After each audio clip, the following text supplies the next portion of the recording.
Studio থেকেও সরাসরি রয়েছেন আমাদের সঙ্গে বিশিষ্ট সঙ্গীত শিল্পী শান্তনু রায়চৌধুরী। শান্তনুবাবু, প্রথমেই স্বাগত জানাবো রিপাবলিক বাংলাতে আপনাকে। আর যে ছবিটা সকাল থেকে আমরা দেখাচ্ছি, আজ স্বামী বিবেকানন্দের ১৬৩তম জন্মদিবস। তার যে দেখানো পথ, তার যে সমন্বয়ের বার্তা, তার যে আত্মবিশ্বাস বাড়ানোর যে কৌশলের কথা এবং জীব জ্ঞানী যে শিব সেবার কথা তিনি বারবার তুলে ধরেছেন, গানে গানে আপনার মাধ্যমে একটু জানার চেষ্টা করব।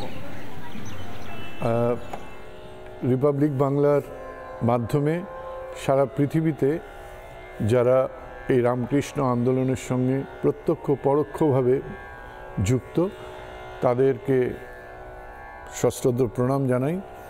আমি খুব একটা কথা বলতে পারি না, খালি আজকের এই সুন্দর এই অনুষ্ঠানে ঠাকুর স্বামীজির আজকে ইংরেজি মতে জন্মদিন, আমি একটু আমার মতো করে জানাই প্রণাম। আপনারাও আমার সঙ্গে যারা যারা দেখছেন টিভির পর্দার উল্টো দিক থেকে আমার সঙ্গে উচ্চারণ করুন। নারায়ণ বন্দন নিরন্তর,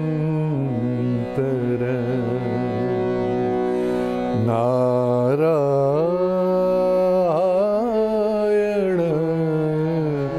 বন্দন বন্দন। ওম स्थापकाय च धर्मस्य सर्वधर्म स्वरूपिणे अवतार वरिष्ठाय रामकृष्णाय ते नमः।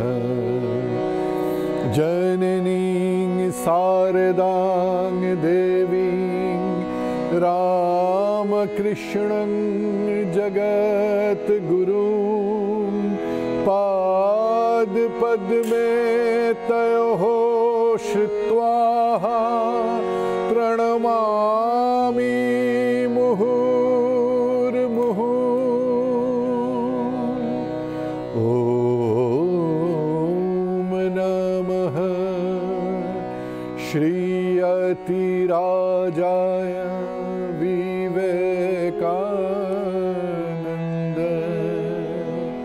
सूरये सच्चित् सुख स्वरूपाय स्वामिने तापहरिणी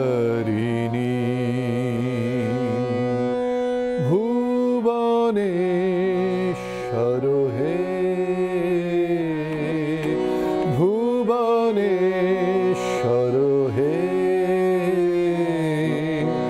मोचन करो बंधन सब मोचन करो हे प्रभु मोचन करो भय सब दैन्य करो हलय प्रभु मोचन करो भय सब दैन्य करो हलय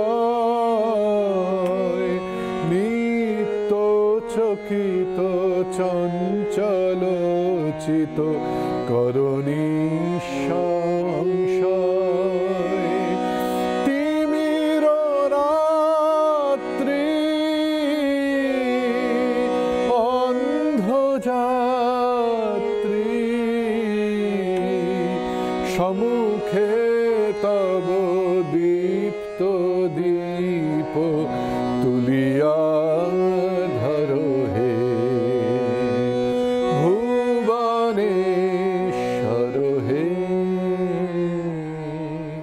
অখণ্ড ভারতবর্ষে সম্ভবত স্বামীজি একমাত্র মানুষ যিনি তার শান্তনুবাবুর সঙ্গে সত্যি বিবেক চেতনা, বিবেকের বোধ, সেই আদর্শবোধের কথা বারবার তিনি বলেছিলেন। এই মুহূর্তে যে জায়গায় দাঁড়িয়ে রয়েছে বেলুড় মঠ, 1899 সালে যখন রামকৃষ্ণদেবের তিরোধানের পর তিনি 1899 বেলুড় মঠ প্রতিষ্ঠা করেছিলেন এবং 1857-তে তিনি প্রতিষ্ঠা করেছিলেন রামকৃষ্ণ মিশন। সেখান থেকে তিনি বারবার বার্তা দিয়েছেন এক হওয়ার। যখন তিনি ধর্ম মহাসম্মেলনেও যোগ দিয়েছিলেন তখনও একইভাবে আমার আমেরিকার ভাই বোনেরা, অর্থাৎ সবাইকে ভাই বোন বলে একটা শৃঙ্খলে বেঁধে রাখার, একটা আপন করে রাখার যে ভাবনা তিনি বারবার দিয়েছেন। এর পাশাপাশি আমরা একটু প্রয়াগরাজের দিকে নজর রাখবো, বাবুঘাটের দিকেও নজর রাখবো। প্রয়াগরাজ থেকে সরাসরি রয়েছেন আমাদের প্রতিনিধি মধুকল্পিতা এবং বাবুঘাট থেকে রয়েছে আমাদের প্রতিনিধি ঐন্দ্রিলা। আমরা একটু প্রয়াগরাজের ছবিটা দেখবো, কেননা আর মাত্র কয়েকটা ঘন্টার অপেক্ষা, তারপরে এই মহাকুম্ভ, এক ঐতিহাসিক মুহূর্ত। সেখান থেকে সরাসরি রয়েছে আমাদের প্রতিনিধি মধুকল্পিতা। একদিকে আজ গোটা দেশ জুড়ে, গোটা বিশ্ব জুড়ে যুব দিবস পালন করা হচ্ছে স্বামী বিবেকানন্দের 163তম জন্মদিবসে। আবার অন্যদিকে মহাকুম্ভের যে প্রস্তুতি, সেই প্রস্তুতি একেবারে শেষ মুহূর্তে। তোমার সঙ্গে ছবিটা দেখো।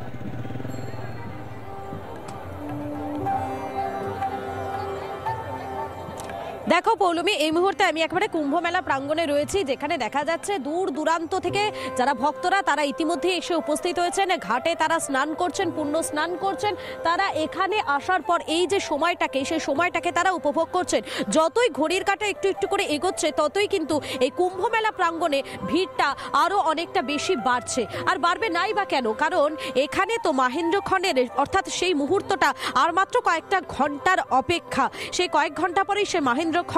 তাই এই জায়গাটাকে এই মুহূর্তে কিন্তু যারা রয়েছেন তারা প্রত্যেকে উপভোগ করছেন। তারা প্রত্যেকে চাইছেন যাতে কোনোভাবেই, কোনো রকমভাবে একটা সময়, একটা মুহূর্ত যেন এখানে তাদের মিস না হয়ে যায়, কোনোভাবে যেন কোনো কিছু বাদ না পড়ে যায়। একেবারে পুরোটা সময় তারা এই সঙ্গম ঘাটে, এই প্রয়াগরাজে, এই কুম্ভ মেলা চত্বরেই তারা কাটাতে চাইছেন। এবং সে কারণেই তো দূর দূরান্ত থেকে যারা এসেছেন পৌলমী, তারা এই মুহূর্তে এখানেই নিজেদের ঘর বাড়ি বাসস্থানের মতো তৈরি করে ফেলেছেন। পৌলমী, একটা বিষয় এখানে আসার পর বড্ড অদ্ভুত লাগছে।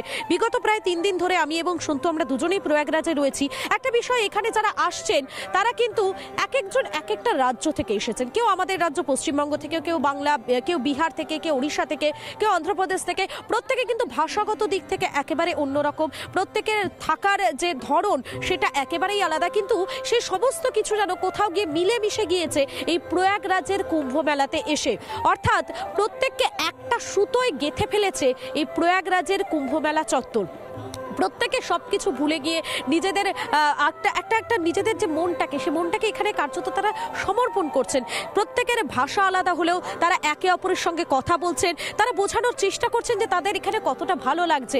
এবং এখানে আমরা প্রত্যেকেই জানি, দেখো পৌলমী, যে এই সময়টাই মাহেন্দ্রক্ষণটার অপেক্ষায় প্রত্যেকটা দেশবাসী। তাই মধুকল্পিতা, তুমি যে ছবিটা দেখাচ্ছ একেবারে মহাকুম্ভ থেকে, যে বিবিধের মাঝে দেখো মিলন মহান, সেই মিলনটাই মহান করে দেখিয়েছিলেন স্বামী বিবেকানন্দ। নানা ধরনের কন্টেন্ট দেখার জন্য লাইক করুন, শেয়ার করুন আমাদের ফেসবুক পেজ, সাবস্ক্রাইব করুন আমাদের ইউটিউব চ্যানেল। পাশাপাশি অন্যান্য ব্রেকিং নিউজের জন্য অবশ্যই চোখ রাখুন রিপাবলিক বাংলায়।